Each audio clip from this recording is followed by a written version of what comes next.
Mientras Steve Wozniak y el capitán Crunch andaban enredando con los teléfonos, los despiertos chicos de las empresas del cercano Valle del Silicio estaban consiguiendo grandes avances en la tecnología informática. Sin embargo, a principios de los años 70 los ordenadores eran todavía unas máquinas enormes muy impersonales al servicio de unas empresas enormes muy impersonales. Se empezó con lo de los ordenadores con el fin de descifrar códigos, detectar misiles, crear armas para la guerra. Ese fue en realidad el origen de los ordenadores modernos.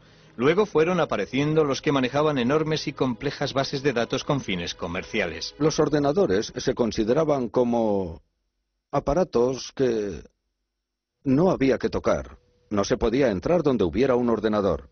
Había que mantener las distancias, pero mostrar reverencia y respeto a quienes supieran manejarlos. Pero en aquella época el respeto era un bien bastante escaso. A finales de los años 60 hasta los ingenieros informáticos tenían ya su contracultura. Lo bautizaron piratería informática. Los objetivos prácticos eran secundarios, lo importante era lo que los piratas informáticos denominaban el puro placer de la exploración, un sentimiento que los manipuladores de teléfonos hubieran reconocido como propio. Los manipuladores de los teléfonos estaban aprendiendo cómo utilizar una tecnología, cómo introducirse, cómo utilizar y expandir la tecnología por caminos que en general no estaban al alcance del público. De la misma forma, la piratería informática iba ampliando sus fronteras, iba aprendiendo a explorar los ordenadores para conseguir que hicieran cosas que la gente afirmaba eran incapaces de hacer. Para conseguir sus propósitos, los piratas informáticos necesitaban tener acceso a un ordenador, pero en aquella época no resultaba fácil. En mi primer año en la universidad dije a mi padre, algún día tendré un ordenador Nova 4K. Me contestó, Steve, cuesta tanto como una casa. Le respondí, entonces viviré en un apartamento. Algún día tendré ordenador.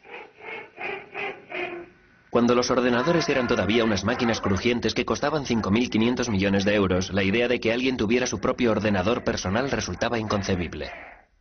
¿Por qué iba a querer alguien disponer de su propio ordenador personal? Era ridículo, era como que alguien dispusiera de su propia bomba atómica.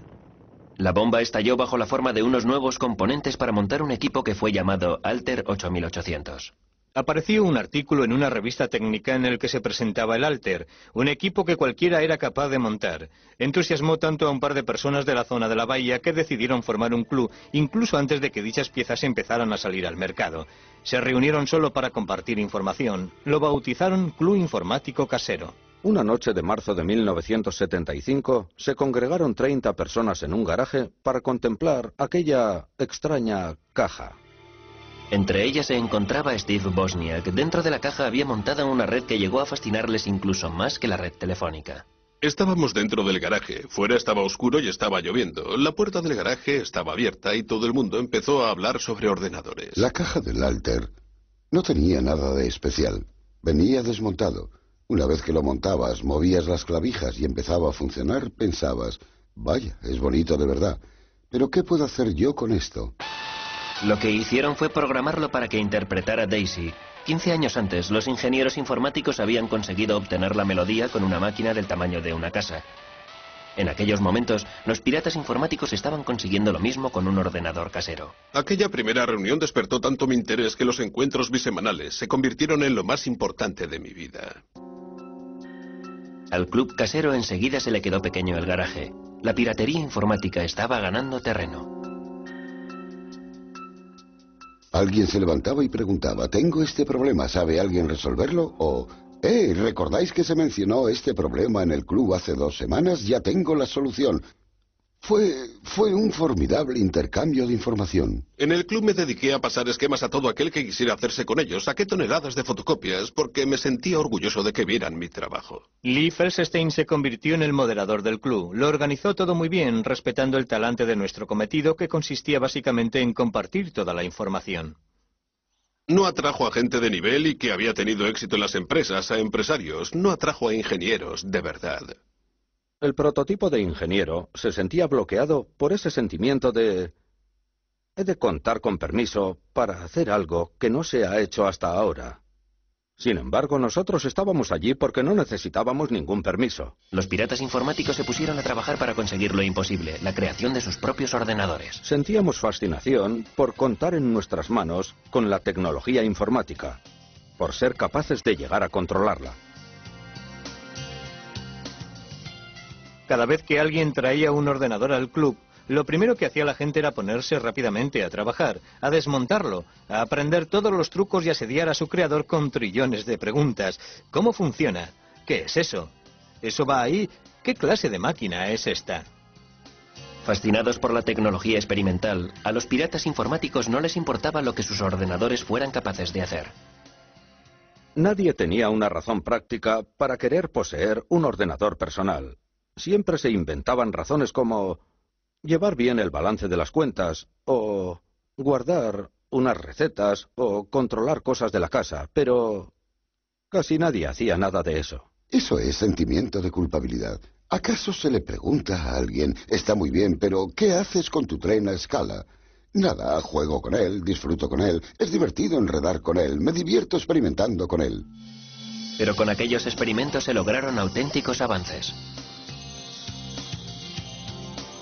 Empecé a darle vueltas a las cosas en mi cabeza y creé un pequeño truco que consistía en que si tenía unos pocos datos y los encerraba en un círculo, resultaba, por extraño que parezca, que si los sincronizaba bien, en la pantalla aparecían colores, como si se tratara de una televisión en color.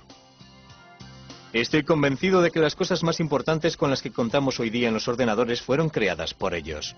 Los miembros del club lograron que los ordenadores hicieran cosas impensables.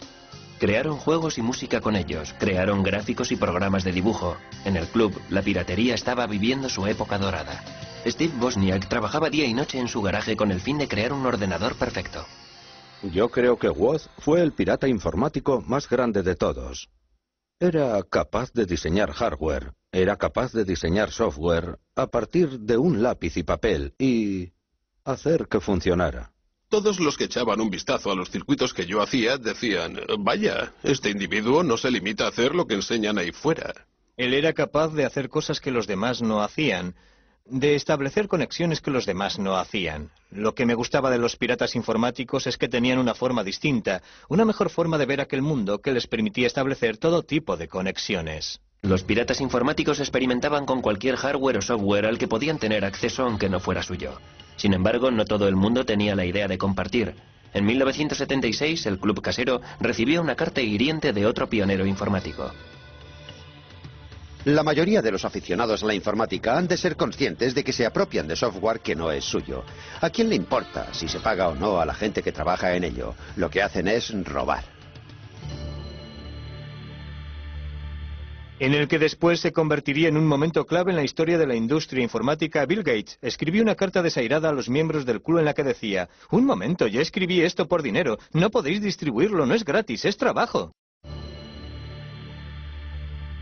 En el que después se convertiría en un momento clave en la historia de la industria informática, Bill Gates escribió una carta desairada a los miembros del club en la que decía: un momento, ya escribí esto por dinero, no podéis distribuirlo, no es gratis, es trabajo.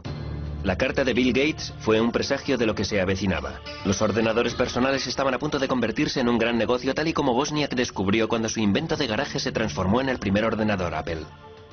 Cuando creó el Apple I, no le preocupó lo más mínimo haber inventado un nuevo producto. Él solo quería un ordenador que funcionara como él quería que funcionara, con todas las particularidades y características de diseño que a todo aficionado le gustaría que tuviera su ordenador. Steve Jobs, su compañero de universidad, que no había intervenido en la creación del hardware ni del software, dijo: ¿sabes? Podríamos venderlos. Woz le respondió: tranquilo, hombre, tranquilo.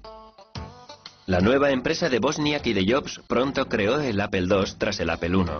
El ordenador de aficionado de Wozniak se convirtió en un producto de consumo muy apreciado. El Apple II introdujo la idea de que lo que se compraba era una caja de plástico parecida a una radio o a un aparato de alta fidelidad. Uno se lo llevaba a casa, lo enchufaba y empezaba a funcionar. Al tener que montar los primeros Apples a mano en el dormitorio de Wozniak, el proyecto no tenía visos de ser muy ambicioso. Pronto fue muy diferente. Steve me llamó por teléfono y me dijo: adivina, tengo un encargo de 54.000 euros. Solo habíamos puesto unos cientos de euros entre los dos y siempre nos preguntábamos si alguna vez lo recuperaríamos. De pronto me dice que tenemos un encargo de 54.000 euros. Supuso una conmoción enorme. En 1982 las ventas de Apple habían superado los 540 millones de euros anuales. La piratería informática y los negocios no eran compatibles. Los días del club cibernético casero estaban contados. Quizá acudí a unas cuantas reuniones más del club, pero empezó a dejar de ser lo más importante de mi vida. Lo más importante empezó a ser la empresa, Apple Computers. Tenía que dedicar más tiempo y energía a los productos que iban a salir a la venta. Al formarse empresas del tipo de Apple, al transformarse en negocios serios, tuvieron que empezar a introducir secretos. No podían contar a sus colegas del club informático casero cuáles eran sus planes para los nuevos productos, en qué estaban trabajando, porque sus competidores podrían haberse infiltrado allí y decir, «Caray, ¿Apple está haciendo eso? Hagamos nosotros algo parecido». Creo que al final fue esto lo que acabó con el club. El Club Informático Casero se reunió por última vez en 1986, dejando atrás no solo Apple, sino 23 empresas informáticas creadas por diferentes miembros del club.